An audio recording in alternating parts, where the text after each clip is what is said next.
नमस्कार। Ayurveda free health insurance में आप सभी का स्वागत है।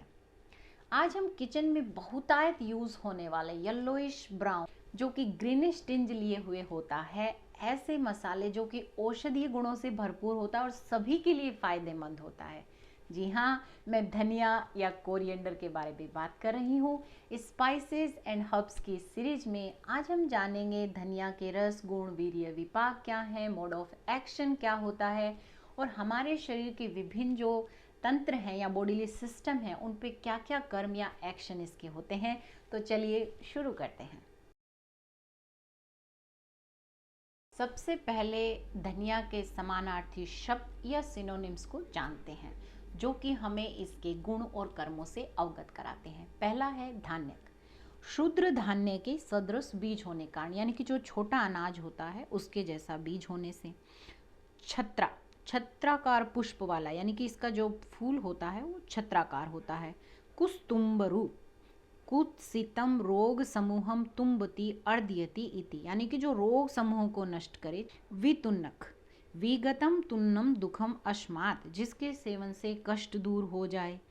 लैटिन नेम है इसका कोरिएंड्रम सटाइवम। धनिया की जो विशेष गंध या जो सुगंध और स्वाद होता है वो इसमें मिलने वाले एक्टिव कंपाउंड कोरिएंड्रोल के कारण होती है। धनिया के गुणों की बात करते हैं तो गुणों में यह लघु यानी कि पचने में हल्का होता है। स्निग्ध यानी कि इसका जो नेचर होता है वो ऑयली, चिपचिपा यानी कि स्मूथ वाला होता है। रस इसका कषाय या एस्ट्रिंजेंट रस जो है वो प्रधान रस होता है, लेकिन इसके अनुरस यानी कि फर्स्ट टेस्ट के बाद जो टेस्ट फील होता है वो इसमें तिक्त यानी बीटर, मधुर यानी स्वीट और कटु यानी पंजेंट भी होता है। विपाक आफ्टर डाइजेशन ये कटु होता है। वीर्य इसका उष्ण होता है, यानी गर्म तासीर की होती है। बहुत लोगों को लगता होगा कि धनिया तासीर में ठंडा है, परंतु इसका वीर्य उष्ण होता है। अब चूंकि स्निग्ध और उष्ण है इसीलिए ये वात दोष का शमन करता है। कषाय तिक्त और मधुर होने से ये पित्त दोष का शमन करता है। तिक्त, कटु और उष्ण होने से कफ का भी शामक होता है, यानी कि ये त्रिदोष हर होता है। कहने का मतलब है कि वात, पित्त, कफ और तीनों दोषों से होने वाले रोगों में इसका प्रयोग किया जाता है और सभी के लिए फायदेमंद ये होता है। अब इसका एक्सटर्नल या बाह्य क्या प्रयोग है, लोकल क्या प्रयोग है, उसकी बात करते हैं। तो जो धनिए का लेप या पेस्ट है वो शोथर यानी एंटी इन्फ्लामेटरी और शूलहर यानी कि एंटी एनाल्जेसिक होता है। तो मसल पेन और स्वेलिंग को कम करने में इसका लेप का प्रयोग किया जाता है। इसके अतिरिक्त हरे धनिए की जो पत्तियां हैं उनके रस का जो गंडूस है, गंडूस का मतलब है कि आपने मुंह में वो रस भरा है बट उसे चला नहीं रहे हैं। तो गंडूस के बारे में यदि आप डिटेल में जानना चाहते हैं तो डिस्क्रिप्शन बॉक्स में आप लिंक चेक कर सकते हैं। हाँ, तो जो हरे धनिया की पत्तियों का रस है उसका जो गंडूस है वो मुख पाक यानी कि मुख में छाले हो जाएं या गले में छाले हो जाएं उसमें बहुत फायदेमंद होता है। इसके अतिरिक्त जिनको नक्सीर बहुत आती है यानी कि नाक से खून जल्दी आ जाता है, उनमें भी इन पत्तियों का साफ जो रस है वो डालने से राहत मिलती है। अब बात करते हैं कि इसका इंटरनल यूज या आभ्यंतर प्रयोग क्या क्या है। तो इसको हम डिफरेंट बॉडीली सिस्टम्स के थ्रू देखते हैं। पहला आता है नाड़ी संस्थान या नर्वस सिस्टम। तो इसे मस्तिष्क बल्य, ब्रेन टॉनिक या नर्वाइन टॉनिक कहा गया है क्योंकि ये स्लीप को इम्प्रूव करता है, जो कोग्निटिव फंक्शंस हैं उनको इम्प्रूव करता है, सूदिंग इफेक्ट वाला होता है, मेमोरी लॉस है उसमें भी अच्छा रहता है। तो कैसे प्रयोग करना है, इसका धनिया का जो बीज है उसे क्रश कर लें और उसका क्षीर पाक बना करके प्रयोग करें। क्षीर पाक के बारे में डिटेल में जानना चाहते हैं तो उसका लिंक भी आप डिस्क्रिप्शन बॉक्स में चेक कर सकते हैं। दूसरा है पाचन संस्थान या डाइजेस्टिव सिस्टम। सो मेनली इसका जो काम है वो डाइजेस्टिव सिस्टम पे ही होता है। इसे तृष्णा निग्रहण कहा गया है और इस शब्द को समझना बहुत आवश्यक है। तृष्णा निग्रहण से मतलब क्या, हमारा जो माउथ या मुख होता है उसमें श्लेष्म ग्रंथियां होती हैं, म्यूकस ग्लैंड होती हैं जो कि लगातार कफ जैसा चिकना यानी कि जो म्यूकस है उसको सिक्रीट करती रहती है, जिससे कि हमारी जो माउथ की म्यूकस मेम्ब्रेन है वो प्रॉपर बनी हुई रहती है यानी कि आर्द्र रहती है। लेकिन जब शरीर में वात और पित्त बढ़ जाता है, कफ धातु का क्षय हो जाता है, तो वो प्रॉपर सिक्रेशन नहीं होता है और ड्राइनेस आ जाती है, जिसे मुख शोष कहते हैं, और उसके कारण बार बार प्यास लगती है, यानी कि प्यास नहीं बुझती है।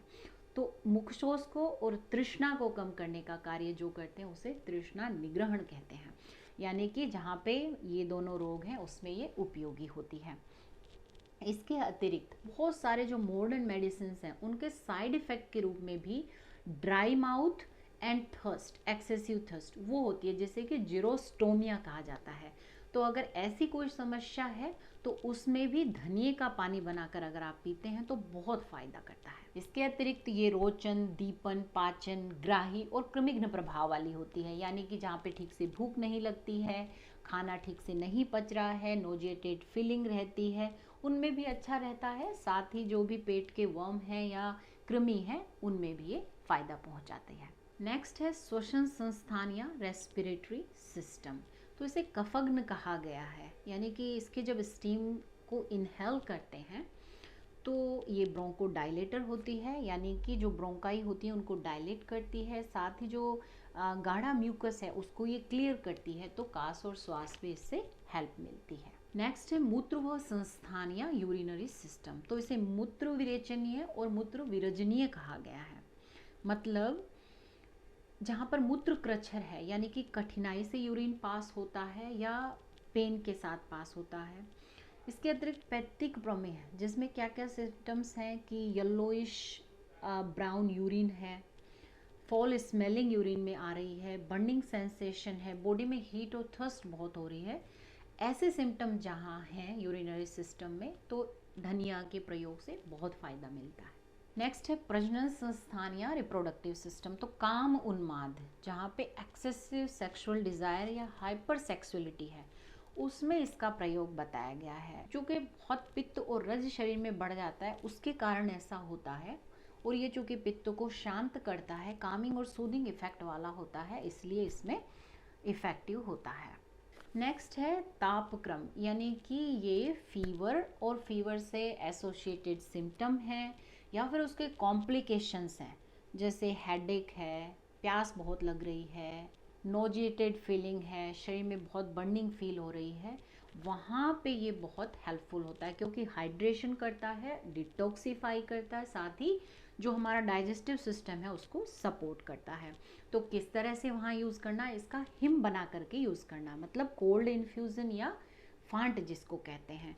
तो आप इसके 2 से 3 चम्मच जो धनिया के बीज हैं उनको लेकर के रात में 2 से 3 गिलास पानी में इसको भिगो दें और सुबह इस पानी को आप दिन में 3 से 4 बार पिएं, तो इन सिम्टम्स में बहुत राहत मिलती है। मात्रा की बात करें तो चूर्ण की मात्रा 3 से 6 ग्राम, हिम की मात्रा यदि एक्सट्रैक्ट फॉर्म में है तो 20 to 25 ml, और यदि हम घर पे बना रहे हैं जैसा मैंने आपको बताया तो आप आराम से उसको 2 से 3 गिलास यूज कर सकते हैं।